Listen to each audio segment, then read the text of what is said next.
Do the Oklahoma Sooners have one of the better triplets in college football? 247 Sports seems to think so, and we'll talk about that on today's episode of Locked On Sooners. You are Locked On Sooners, your daily podcast on the Oklahoma Sooners, part of the Locked On Podcast Network, your team every day.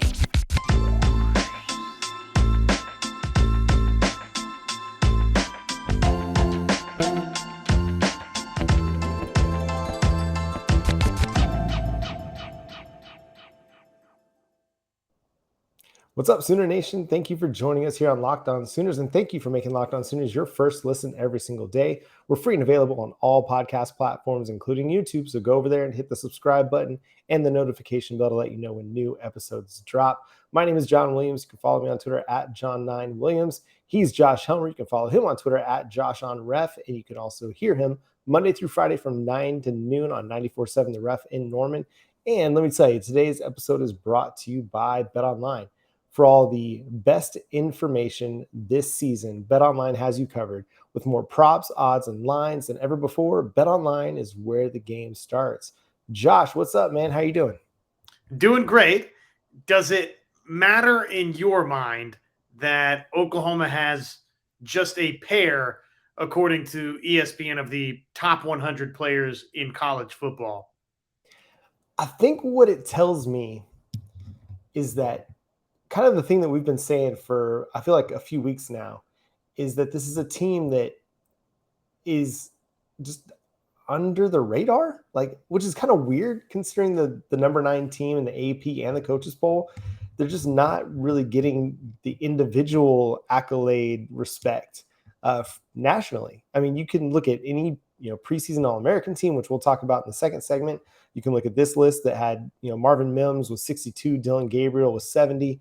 And that's all you get for the Oklahoma Sooners. I think what it goes to is that nobody really knows what to make of this team coming out of the offseason, coming out of what was a big change with the coaching staff. You and I, we're a little bit more optimistic about what this team's future is in 2022, but I think there's just a lot of unknowns. And that's not to say that there's not talent on this team. I just don't think we've seen it come to fruition yet. Man, we've talked a lot about it, especially on the defensive side of the football, where it's like they've got some dudes on that team, on that side, but I mean, nobody's played more than 350 snaps in a season yet. Aside from Justin Broyles. Justin Broyles was the guy that led the team in snaps that's actually returning. And so I think this is just another piece of evidence that goes to show this team is being kind of slept on a little bit, even though they're ranked pretty high. It's not a hard, fast rule, John, but essentially when you're talking top 100 players in college football, and again, it's not just a direct correlation to what would the NFL draft look like, but you can kind of draw that line and say, okay, essentially you're saying these players are top 3 round picks, right? And basically you're telling me Oklahoma's only got 2 of those guys right now on this roster for 2022. Is there somebody else? I mean, offensive line, Anton Harrison, would he be somebody that, we've seen kind of debated about as that type of NFL draft pick? So, offensive line player there. Andrew Rame, if he takes a jump, I can understand where maybe you wouldn't have him in that category right now, at least going in. But just across the board, offensive line, are there a couple of guys there? Theo Weiss, I think, has the chance to be that type of player if he has a breakout season. And then shifting over to the defensive side of the football, right off the top of my head, the first name that would come to mind is Jalen Redmond. But again, Jalen Redmond is somebody that has kind of battled that injury bug or the missing games bug throughout the course of his college career. And obviously that's going to scare away NFL teams. Again, not a hard, fast rule, John, but when you start talking about 32 players per round, all of a sudden that gets you up to 96 players. That's your top 100 college football players right there. Yeah, and I think some of this is you get the added underclassmen as well. True freshmen that might stand out, a sophomore like Caleb Williams, who's going to be included on that list, that might not be draft eligible this year, but are going to definitely be on a top 100 list. I think you make a great case for Anton Harrison. This is a guy that at times has been projected as a first-round pick for the 2023 NFL draft, and he can't make the top 100. Again, it's just part of that. Oklahoma's being slept on across the board, it seems, aside from a guy like Marvin Mims and Theo Weiss, or Dillon Gabriel, who have production. Like, a lot of this team, it's talented, but there's just not been a lot of production, a lot of experience, a lot of games played from a lot of these guys. I think the other one I could probably make a case for is Key Lawrence, just because of the way that he finished the season in 2021. I think he was one of their better defenders down the stretch, made huge plays against Iowa State, was strong against Texas Tech, stepping in at cornerback, a place that he hadn't played since high school. I think that's a guy that, again, if we're talking about players that have a chance to make the top 100 by the end of the season, he's one of those guys. Speaking of Dillon Gabriel and Marvin Mims, 247 Sports had a list of several, what they called trifectas. As a Dallas Cowboys fan, I'm going to affectionately refer to them as triplets, because it's the best quarterback, running back, wide receiver groups in the college football. And your trio of Dillon Gabriel, Marvin Mims, and Eric Gray made the list. Is that surprising to you at all? No, I don't think so, because Dillon Gabriel, we feel like if it's not Spencer Sanders, then Dillon Gabriel's the other best quarterback in the Big 12. And if you're like myself or John, you might already feel like Dillon Gabriel's the best quarterback in the Big 12. So you start there with all of the production, what we think we know about Dillon Gabriel. You got a pretty good quarterback in Dillon Gabriel to start. Marvin Mims, okay, is he Xavier Worthy? Is he Jordan Addison? Okay, no, he's probably not one of those guys, but he's one of the top 5, top 10 wide receivers in all of college football. I think most people would agree definitely top 10 for Marvin Mims. So that alone is a nice little duo to start out with when you're talking about a quarterback that you really like, tons of production, has won football games in Dillon Gabriel, and then a star wide receiver. And then Eric Gray, you're maybe projecting a little bit about what you think the ceiling for Eric Gray, or what type of jump or leap he might have in 2022. Yeah, you could say you're doing that a little bit with Eric Gray, or just based on the strength of the first two players, quarterback and Dillon Gabriel and Marvin Mims, you've got Oklahoma as what, the 7th rated trio in all of college football? Quarterback, 6th. wide receiver, running back? Yeah, they were 6th. Sorry about that. Oh, all right, well, actually one spot higher. Yeah, so I think, it's reasonable, and I think you could even go based on just Eric Gray's production. He wasn't great last year, but he's a guy that's got 1,700 yards to his name. He's averaged 5.1 yards per carry in his career from Tennessee to Oklahoma. Again, in a conference at Tennessee playing against the SEC, that's pretty solid. He just with Tennessee, he averaged 5.1 yards per carry. Last year for Oklahoma, averaged 5.3. We talked at length about how we felt like he was underutilized at times during the 2021 season. So, yeah, I'm not necessarily surprised. And I think they're rated pretty much on target. You look at the teams that are in front of them, or the groups that are in front of them, and you got Ohio State coming in at number 1 with CJ Stroud, the Heisman favorite for 2022, and Jackson Smith and Jigba and Travion Henderson. Jackson Smith and Henderson probably going to be first-round picks in next year's NFL draft. At number 2, you get Caleb Williams, Jordan Addison, Travis Dye. And, I could see a bit of a problem with this one in that I think Caleb Williams shouldn't necessarily be ranked ahead of Bryce Young in anything, who comes in at number 3 with Jamar Gibbs and Jermaine Burton. But I think the strength of Travis Dye, who transferred in from Oregon, and the 2021 Biletnikoff winner, Jordan Addison, who transferred in from Pitt, elevates that a little bit. Now, Caleb Williams is a good quarterback, number 1, prospect in the 2021 class, solid quarterback. But those two other running backs, like Travis Dye, is kind of like the Deuce Vaughn of the Pac-12. And then we know Jordan Addison's a great receiver. So I think that gives them a little bit of a bump on that front. The Alabama trio comes in at number 3. And then at Tennessee, which is kind of cool for our guy Josh Heupel, Hendon Hooker, Cedric Tillman, and Jabari Small, coming in at number 4, and then Texas with the whoever is the quarterback at Texas combined with Xavier Worthy and Bijan Robinson. I think it's fair that regardless of who the quarterback's going to be at Texas, that the strength of Bijan Robinson and Xavier Worthy put them just a tick above Oklahoma right now. Yeah, I think so too. I mean, Xavier Worthy is a superstar wide receiver, and Bijan Robinson is tremendous. And look, maybe we're splitting hairs a little bit if you put Texas in front of Oklahoma. If you like the combination of Dillon Gabriel and Marvin Mims a little bit better because you have a proven quarterback, you feel like, in Dillon Gabriel, I would entertain that portion of the argument. It's just hard, man, to turn away from the star power, the skill talent that is Xavier Worthy and Bijan Robinson. I think probably they should be in front of Tennessee in my mind. And I really like Hendon Hooker a ton at Tennessee. So I would also have Alabama, I think, second on this list, just out of respect for Bryce Young, really more than anything else. I mean, to me, and that's no disrespect, I really like what USC's got kind of collectively there. And I think, again, you're projecting out a little bit with Caleb Williams, which, given some of what we saw from Caleb Williams at Oklahoma and just the 5-star status coming in, all of the just raw talent that we think that Caleb Williams has, and we more or less know that Caleb Williams has, I get the projecting out there with Caleb Williams. Again, hard for me, though, to turn away from the Heisman Trophy winner in Bryce Young, and then just thinking about, obviously, what Gibbs will bring to Alabama. And I don't think I have to worry about skill talent, even if I don't know much about the skill talent typically with the Crimson Tide.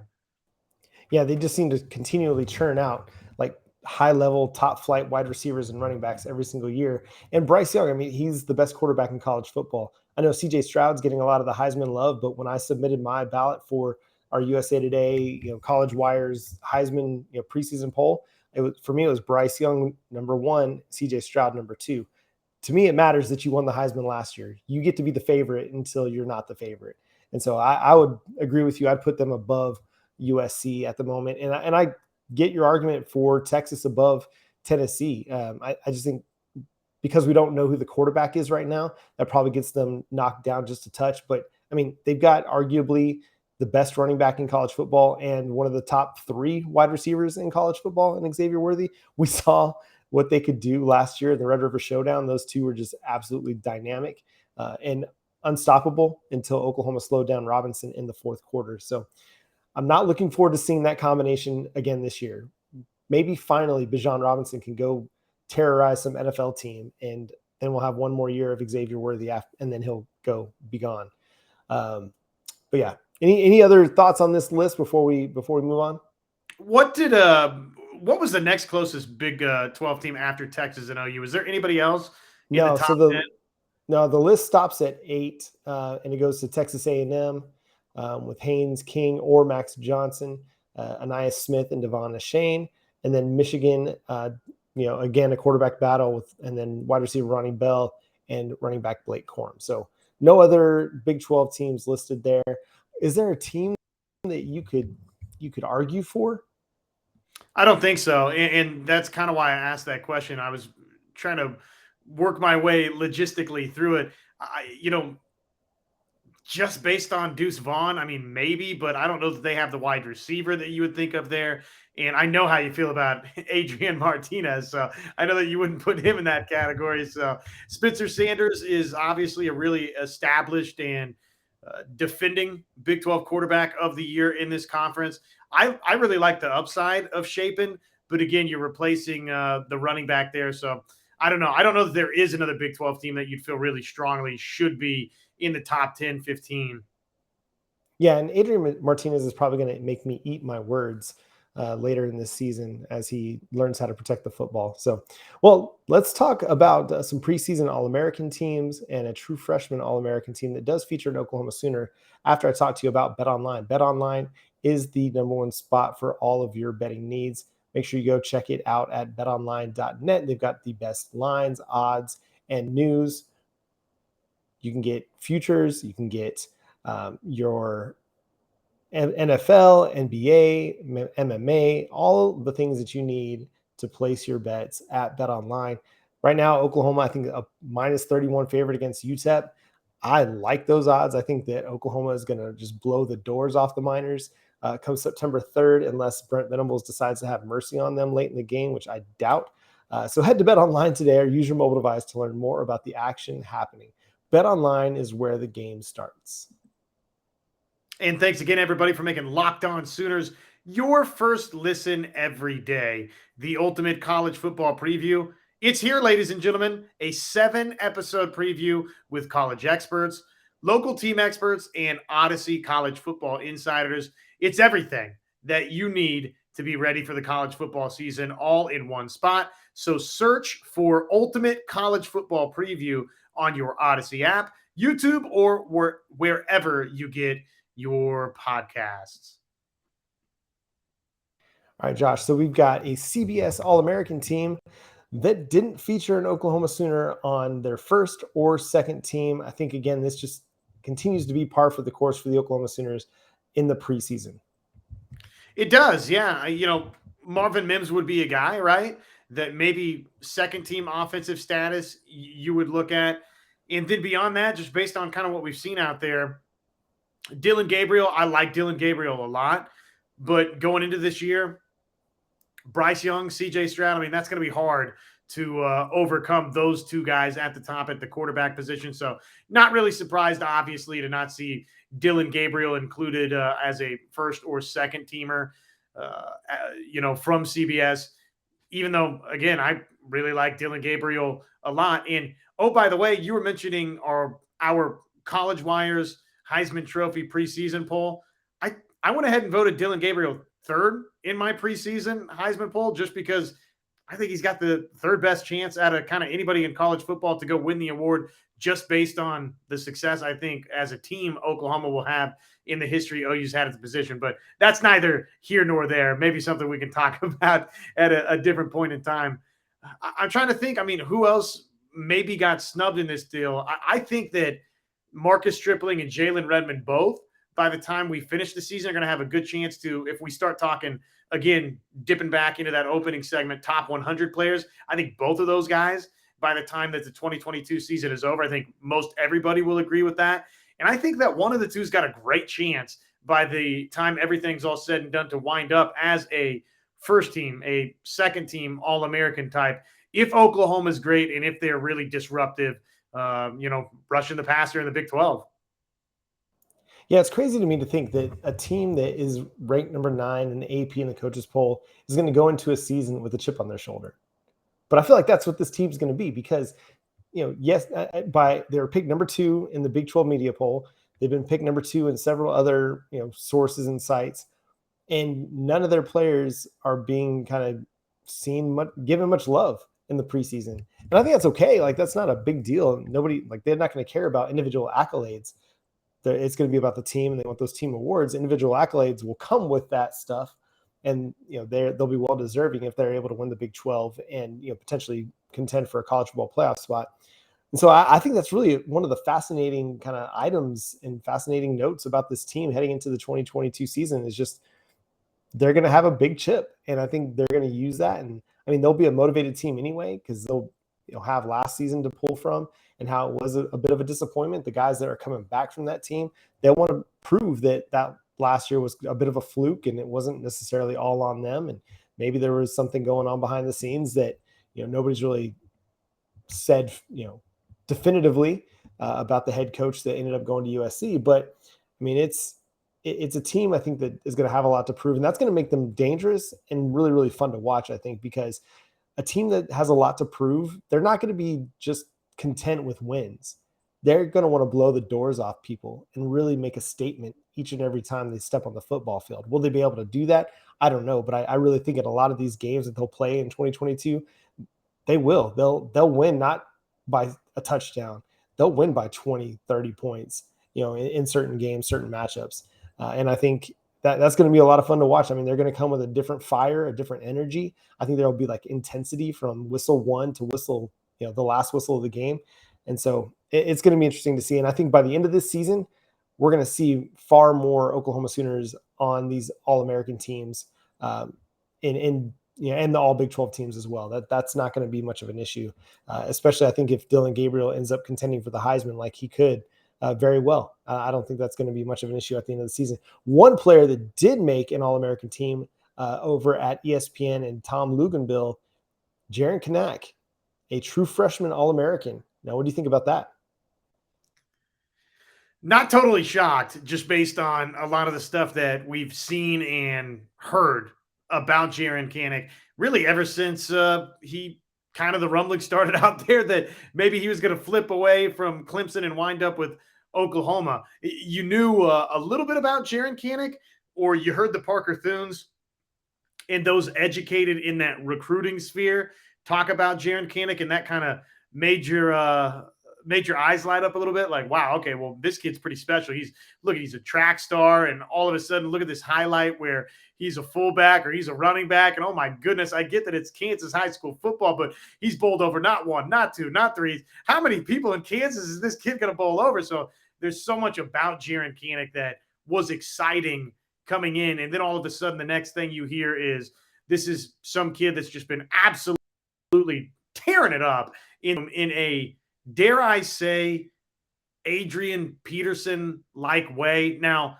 again, I know, calm down. I'm just saying that I'm trying to think of a true freshman that came in that I can't think of another guy. I'm sure there is someone that I'm totally missing and just blanking out on here, John, but the way that coaches and strength and conditioning staff have talked about Jaren Kanak is like, yeah, he's arrived at Oklahoma unlike most true freshmen arrive.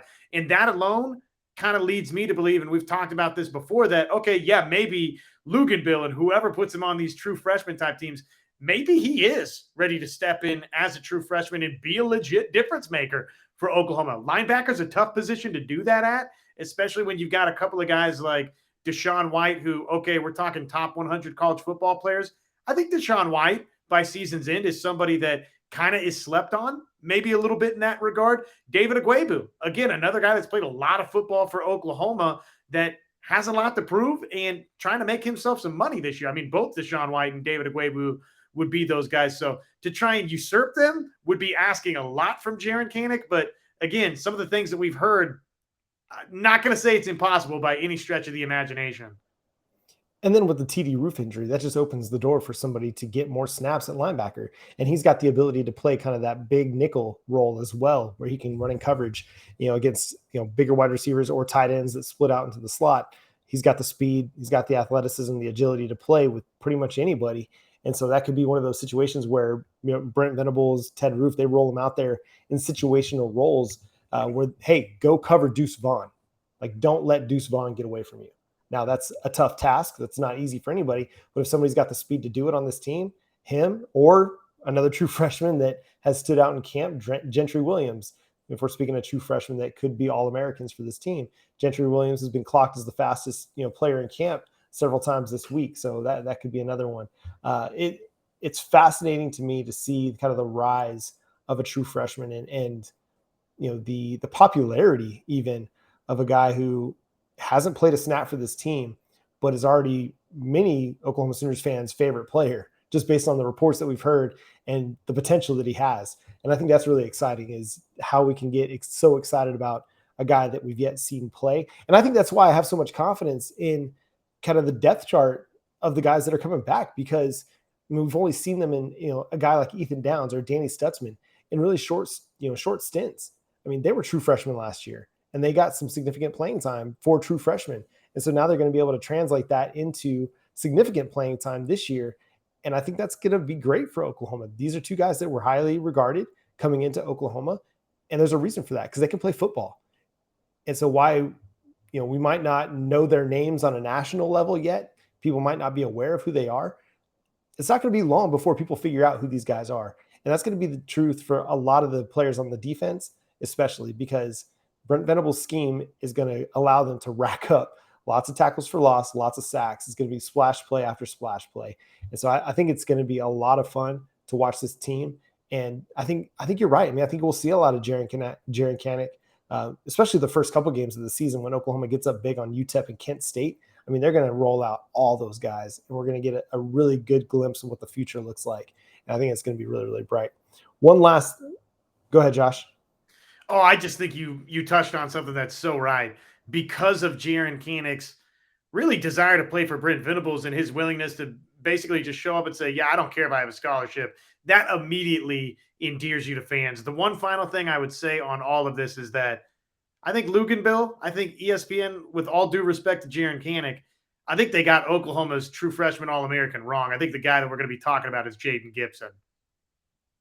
And that could very well be the case. There's definitely opportunities, and there's a role for a wide receiver to step into, especially in the slot.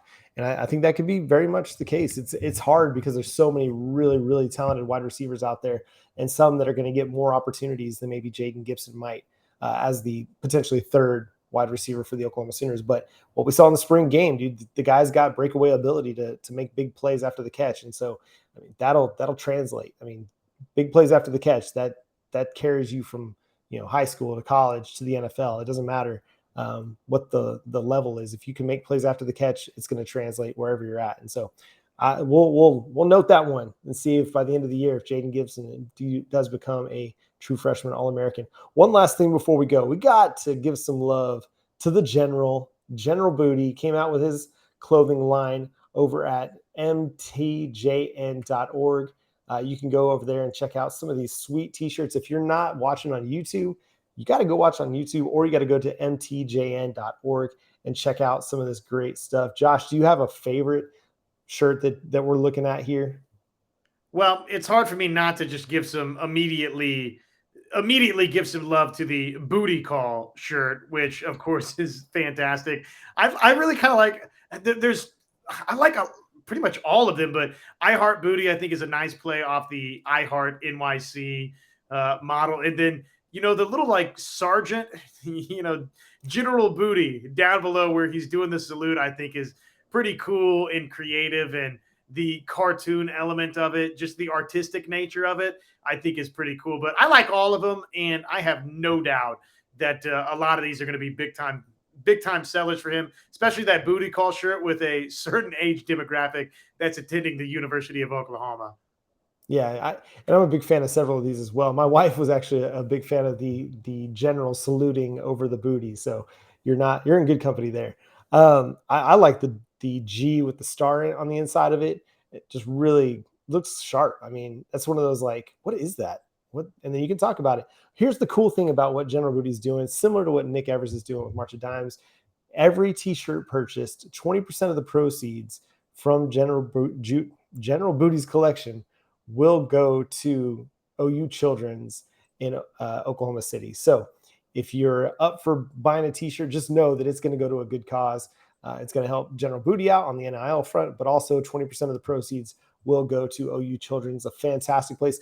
Again, speaking of my wife worked there in the pediatric oncology unit back when she was a nurse, I don't know, 10, 15 years ago or so. So a great place. And Oklahoma has strong ties to it, obviously, because its namesake is Oklahoma University Medical Center.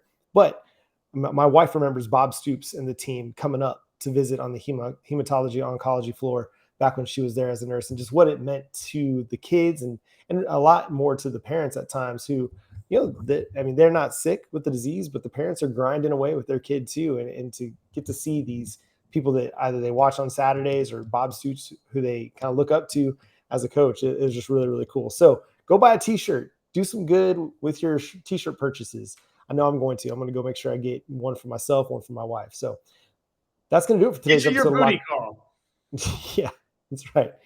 And you have several booty call options too. I mean, for whatever your booty call desire is, you can go to General Booty's website. Again, that's mtjn.org.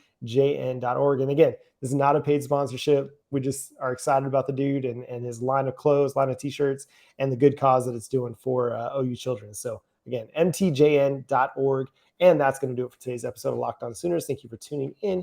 Thank you for checking it out wherever you get your podcasts. Again, we're free and available on all platforms, and you can subscribe over on YouTube. And hey, make sure you go check out one of the great Locked On College Football podcasts that covers a conference. So you got the Locked On SEC Conference or Locked On SEC podcast with Chris Gordy, or our guy Locked On Big 12 with Josh Neighbors. You can go check either one of those out. And hey, with the Big 10 deal that just came down the pipeline, go check out Locked On Big 10 as well. A lot of great coverage here on the Locked On Podcast Network. But until next time, he's Josh Helmer. Check him out Monday through Friday from 9 to noon on 94.7 The Ref in Norman. I'm John Williams. You can check out my work over at thesoonerswire.com. We'll catch you then. Boomer Sooner.